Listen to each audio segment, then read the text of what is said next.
तो सबसे पहले तो यही पूछना चाहूँगा कि ये 3 सालों का एक्सपीरियंस, जो स्ट्रगल था, जो ये सफ़र था, इस सफ़र में सफ़र किया या सफ़र किया? यस सर, इंग्लिश में हुआ था ये कि मेरी रीडिंग स्लो थी बहुत ज्यादा। तो उसके लिए मैंने क्या एडिटोरियल लगाने स्टार्ट किए, इंग्लिश न्यूज़पेपर्स करने स्टार्ट किए। प्री के बाद मेंस पे आ जाते हैं। मेंस की स्ट्रेटेजी क्या रही आपकी? एएफओ प्रिपरेशन में सबसे ब्रूटल चीज़ क्या लगी आपको? जितना आपका प्री प्रिपेयर्ड था, उतने से क्या जनरल बैंकिंग क्लियर हो सकता है? यूजुअली ट्वेल्थ का ऐसा कहा जाता है कि एग्रीकल्चर ले लो, बड़ा स्कोप है। तो क्या लगता है एग्रीकल्चर में स्कोप है, ये सच है कि मिथ है? Hello and welcome everyone. My name is Deepak Wadhwa and in this series of interview experience with the student who have qualified the IBPS CF examination, आज हम हैं हमारे नेक्स्ट कैंडिडेट के साथ एंड नाम नहीं बताऊंगा मैं, बेटर है मैं उसी से पूछ लूँ। So first of all congratulation for qualifying IBPS CF examination. Thank you sir. अपने बारे में प्लीज़ बता दीजिए। जी सर, मेरा नाम आदित्य वार्स है और मैंने ग्रेजुएशन डीएवी कॉलेज अबोहर से 2023 में की थी। और मेरा ये थर्ड अटेम्प्ट था जिसमें मैंने क्वालिफाई किया और इंडियन बैंक मुझे मिला सर। Okay great. आपने कहा कि आपने ग्रेजुएशन 23 में करी थी और आपका थर्ड अटेम्प्ट था। तो सबसे पहले तो यही पूछना चाहूँगा कि ये 3 सालों का एक्सपीरियंस, जो स्ट्रगल था, जो ये सफ़र था, इस सफ़र में सफ़र किया या सफ़र किया? दोनों की सर। सफर भी किया और सफर भी किया। और एक्चुअली पहले सफर किया फिर सफर किया। मैंने पहले थोड़ा सा स्ट्रेस स्ट्रेस लिया, फिर उस स्ट्रेस को खत्म करके अपना सफर कंटिन्यू रखा। तो यहाँ तक आने में देखो, हिंदी वाला सफ़र तो करना ही पड़ा था, इंग्लिश वाला सफ़र क्यों करना पड़ा? इंग्लिश वाला सफर लाइक सर, फर्स्ट अटेम्प्ट में इंटरव्यू तक पहुंच गया था। तो एक अंदर से हौसला होगा कि हाँ मैं कर सकता हूँ, पर फाइनल सिलेक्शन नहीं हुआ। तो उस सिचुएशन में जब बच्चा आता है कि हाँ फर्स्ट अटेम्प्ट हुआ, इंटरव्यू नहीं हुआ, तो महीना का फेज आता है कि हाँ भाई अब शायद वो मुश्किल है। और फिर जैसे जैसे सराउंडिंग्स को देखते हैं, फैमिली से मोटिवेशन मिलती है, तो फिर वो हिंदी वाला सफर कंटिन्यू किया दोबारा से। Very good, okay. And first attempt में आप इंटरव्यू तक गए, सेकेंड अटैम्प्ट के अंदर प्री क्वालिफाई नहीं हुआ, कारण क्या था? सर कारण यही था, एक तो मैं प्री को लाइटली लेके चला गया था क्योंकि मैंने सोचा 30-35 कट ऑफ जाएगी, इस बार भी 40 चले जाएगी अच्छे हद। तो मेरे 50 पॉइंट समथिंग आए थे और .3 से फ्री रह गया। उस समय मैंने मेंस की तरफ ज़्यादा ध्यान दे दी क्योंकि मैं इतना समझ गया कि मेंस बहुत ज़्यादा जरूरी है फाइनल सिलेक्शन लेने के लिए। मेंस अगर है तो मेंस अब में आप अगर इन कर गए तो गेम आपके कोर्ट में है। तो मैंने मेंस की तरफ तो ज़्यादा प्रिपेयर कर लिया, इवन कि मैं प्री से 15 दिन पहले तक मेंस करता रहा हूँ, टेस्ट लगाता रहा हूँ मेंस के। तो शायद वहीं पर मेरा प्री थोड़ा सा रुक गया क्योंकि कंपटीशन थोड़ा सा ज़्यादा हो गया था। राइट। आपने जो बोला ना सेकेंड अटेम्प्ट वाली बात, ये आपके साथ नहीं हुआ, ये बहुत सारे बच्चों के साथ हुआ कि हर किसी ने माइंड में एक्सपेक्टेशंस ले ली कि 35-40 से ऊपर तो जाएगी नहीं। जी कैपेबिलिटी जी। थी उनके अंदर कि वो सिलेक्शन ले सकते थे प्री में, बट वो कट ऑफ सेट कर दी ना कि 40 से ऊपर तो जाएगी नहीं, तो प्रिपरेशन को उतना ही रखा। बहुत सारे बच्चों के साथ हुआ कि कट ऑफ जब सडनली 51 के आसपास गई तो देवर सरप्राइज कि इतनी भी जा सकती है, एंड पोटेंशियल था उनके अंदर। So this is why I used to say कि भैया कट ऑफ का डिस्कशन मत करो, अपने पोटेंशियल ले लो, जितना मैक्सिमम कर सकते हो, है ना। And the one who is sitting in front of me qualify तो कर दिया ना एएफओ एग्जाम, लेकिन सेकंड अटेम्प्ट क्यों नहीं हुआ? जस्ट बिकॉज हल्के में ले लिया। क्या मैं सही बोल रहा हूँ? हल्के में नहीं लेना चाहिए, कट ऑफ का प्रिडिक्शन नहीं देखना चाहिए। नहीं सर, अपना 102% देना चाहिए, 100 भी नहीं, 102% देना चाहिए, ताकि आप सेफ हो। पहले प्री में सेफ हो तभी मेंस की तरफ ध्यान दे पाओगे। अगर आप प्री में ही आप मार्जिन पे हो तो मेंस पे ध्यान भी नहीं जाएगा जब तक रिजल्ट नहीं आता।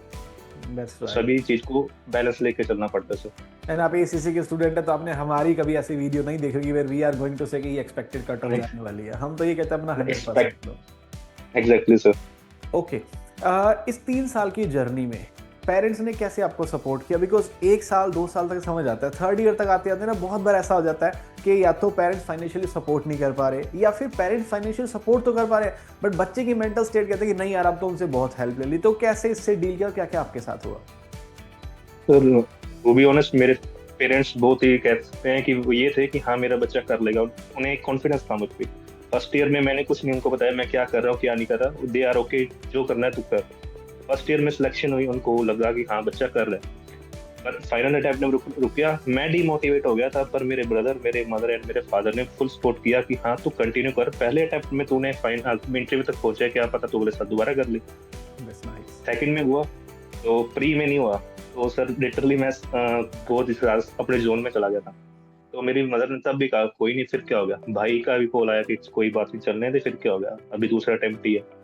थर्ड ईयर में भी सेम उन्होंने ये था कि रिजल्ट उनको पता था मेरा, pre qualify, main qualify, even जब तक फाइनल रिजल्ट नहीं आया देवर से कि ओके डजंट मैटर, कोई ना ये नहीं चलो, कोई और से ही पेपर पर अपनी मेहनत शुरू कर। तो उन्होंने हमेशा सपोर्ट की सर। तो yes, all thanks to them both, आपको, मदर, फादर और ब्रदर। मैं तो बस ऐसे ही कहूँगा कि मेरा रोल तो बहुत माइनर है, मेजर रोल होता है स्टूडेंट के हार्डवर्क का, और ये दोनों चीज़ें पॉसिबल हुई, आपने हार्डवर्क किया और मैंने आपको गाइड किया बिकॉज ऑफ योर पेरेंट्स। तो मेजर रोल आपका और आपके पेरेंट्स का है। हाँ, थोड़ा सा क्रेडिट हम ले लेंगे सामने खड़े होके, thank you so much. Basic तो आपने क्लियर किए। ओके, प्री मेंस और इंटरव्यू की बात करेंगे। प्री की स्ट्रेटेजी क्या रही है आपकी? सर मैं मैथ बैकग्राउंड से आता हूँ, मैथ बैकग्राउंड से। तो प्री एक स्टार्टिंग से मेरे के लिए हैटिक टास्क नहीं था। तो मैंने लाइक जनवरी 2023 में स्टार्टिंग की थी, और जून जुलाई तक आते आते मैंने बहुत स्मूथली सारा प्री का सिलेबस 2023 में ख़त्म कर लिया था। एक बेस स्ट्रॉन्ग बन गया था, तो प्रैक्टिस ही थी उसके बाद। तो इसलिए मैथ में मुझे दिक्कत आई नहीं। और रीजनिंग की बात करूँ, रीजनिंग में मेरा थोड़ा हाथ क्या पर इतना था कि कट ऑफ क्लियर कर सकूँ। तो मैंने क्या किया, मैथ मेरा स्ट्रॉन्ग था, तो मैथ को मैं ज़्यादा प्रायोरिटाइज, मैथ के से मैं ज़्यादा नंबर कवर करता था, और रीजनिंग से ये इतना करता था कि हाँ कट ऑफ क्लियर कर जाऊँ। और इंग्लिश भी मेरी अच्छी थी, तो मैथ प्री में मुझे इतना नहीं वो हुआ। या सर इंग्लिश में हुआ था ये कि मेरी रीडिंग स्लो थी बहुत ज़्यादा। तो उसके लिए मैंने क्या, एडिटोरियल लगाने स्टार्ट किए, इंग्लिश न्यूज़पेपर्स करने स्टार्ट किए। लाइक कहते हैं कि अगर आप मूवीज़ देख रहे हो, टाइम को अच्छा लगता है मुझे मूवीज़ देखना टाइम पास करने के लिए, तो मैं इंग्लिश में ज़्यादा प्रेफर करता था कि इंग्लिश जितना हो सके वहाँ से ग्रैब करूँ। तो ये मेरी स्ट्रेटेजी थी इन प्री के 3 सब्जेक्ट्स के लिए। मैं इनफैक्ट इंग्लिश के लिए आपसे पूछने वाला था, बट आपने मेंशन किया कि इंग्लिश के लिए आपने मूवीज देखी and that too in English. तो अच्छी बात है ना कि एंटरटेनमेंट भी मिल गया और साथ साथ नॉलेज।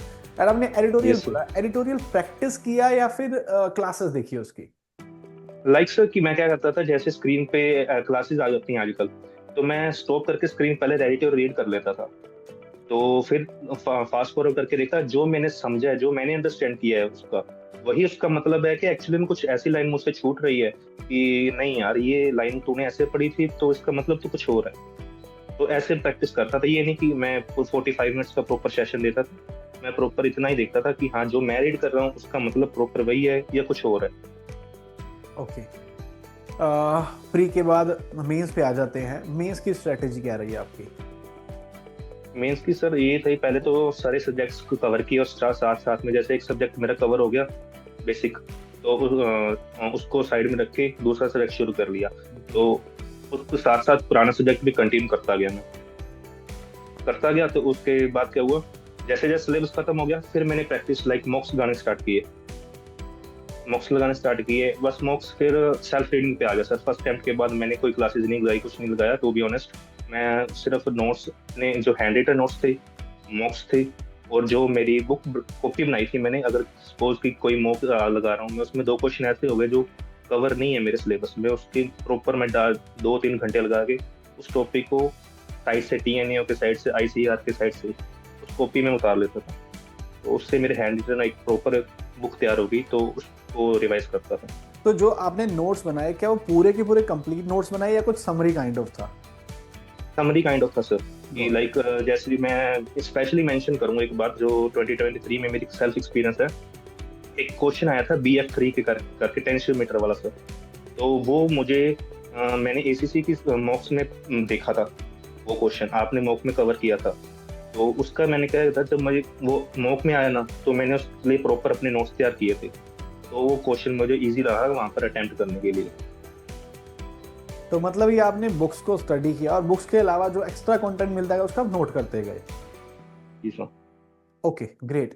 ऐसा बाकी लोगों ने भी कहा, जैसे आपने कहा कि सेपरेट नोटबुक। बहुत सारे बच्चे ऐसा बोलते हैं कि आप अगर हमारी किताबें देखोगे तो किताबें काली हो रखी हैं, बिकॉज टॉपिक में कुछ भी एक्स्ट्रा मिलेगा तो वहाँ किताब के साथ नोट कर लेते हैं। तो मतलब स्ट्रैटेजी सेम रही, बस थोड़ा सा डिफरेंस है कि आपने बुक में नोट ना करके अलग से नोटबुक में नोट किया। जी sir. Coming to interview part, interview का एक्सपीरियंस कैसा रहा? इंटरव्यू पैनल से आपको डर लगा या फ्रेंडली फील हुआ, और किस तरह का क्वेश्चन पूछेगा, ओवरऑल एक्सपीरियंस कैसा था? सर ये मेरा पहला इंटरव्यू नहीं था, तो इसलिए मैं बड़ा चिल था कि हाँ अच्छा है बात है, क्योंकि वो सामने जो बैठे हैं पर्सन इतना अंडरस्टैंड कर चुका था कि वो जो सामने बैठे हैं वो सीनियर्स हैं, वो आपको डराएंगे नहीं।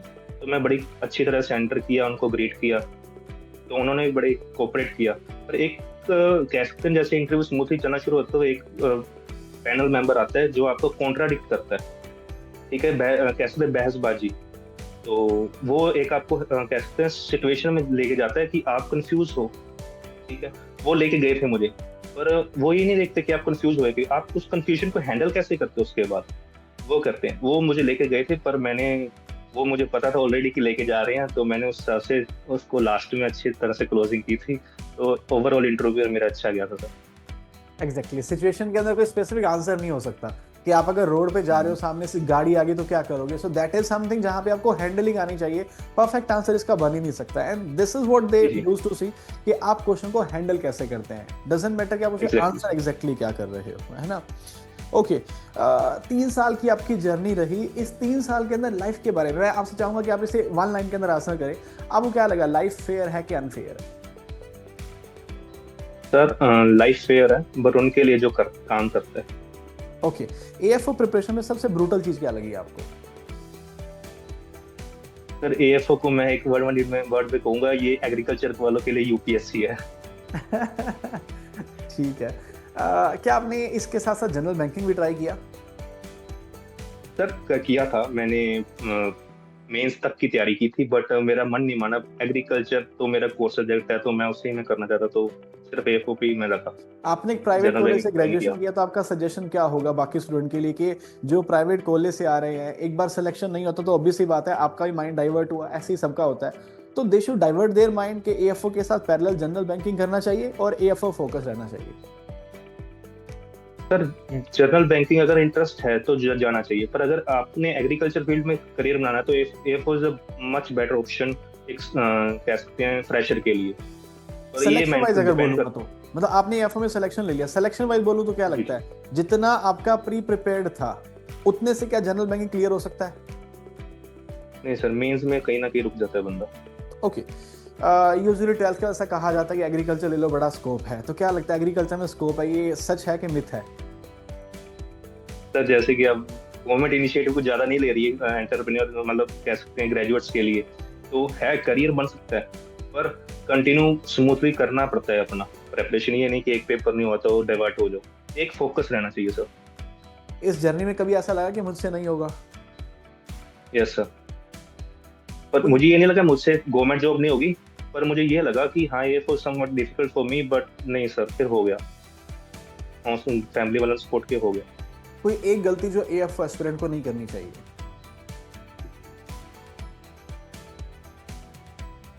ये तो एस्पिरेंट करते हैं प्री को थोड़ा सा लाइट लेके, कई बार टाइम मैनेजमेंट नहीं कर पाते, पर इतनी भी इक्वल है, मेंस भी इक्वल है, हर एक सब्जेक्ट मेंस का इक्वल डिपेंड करता है। ओके एएफओ प्रिपरेशन में सबसे ज्यादा इग्नोर कौन से सब्जेक्ट को किया?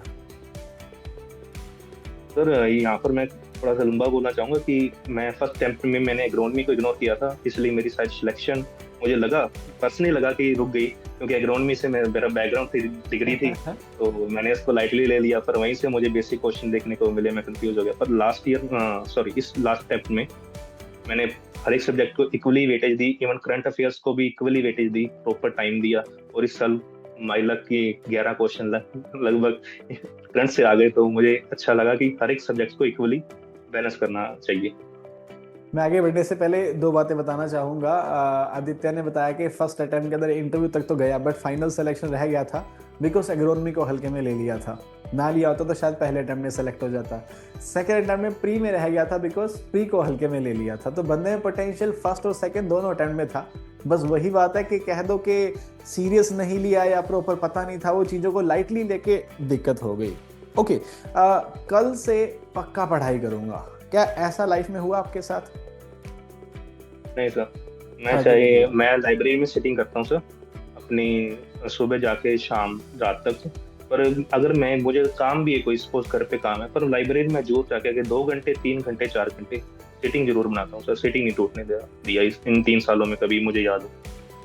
सबसे ज्यादा टाइम इन 3 सालों में कहाँ वेस्ट हुआ? रिलेटिव्स पे, रील्स पे, या सेल्फ डाउट पे? रील्स पे sir. Okay, my last question to you is, जो लोग इस वीडियो को देख रहे हैं उनके लिए क्या मैसेज आप देना चाहेंगे? सर ये कि फर्स्ट अटेम्प्ट अगर आपका नहीं हुआ तो कोई बात नहीं, घबराने की जरूरत नहीं है, हो जाता है, पर टाइम लगता है क्योंकि बंदा गलतियों से सीखता है सर, मेरा मानना ये है। ये नहीं कि अगर आपका नहीं हुआ तो पहले आप अपने आप को एनालाइज कीजिए आप कहाँ पर कम पड़ गए और उसको अगले अटेम्प्ट में सुधारिए तो हो जाएगा। Okay, Aditya, thank you so much. It was wonderful being with you, and thank you so much for joining Agri Coaching Chandigarh. We wish you all the best. Thank you sir.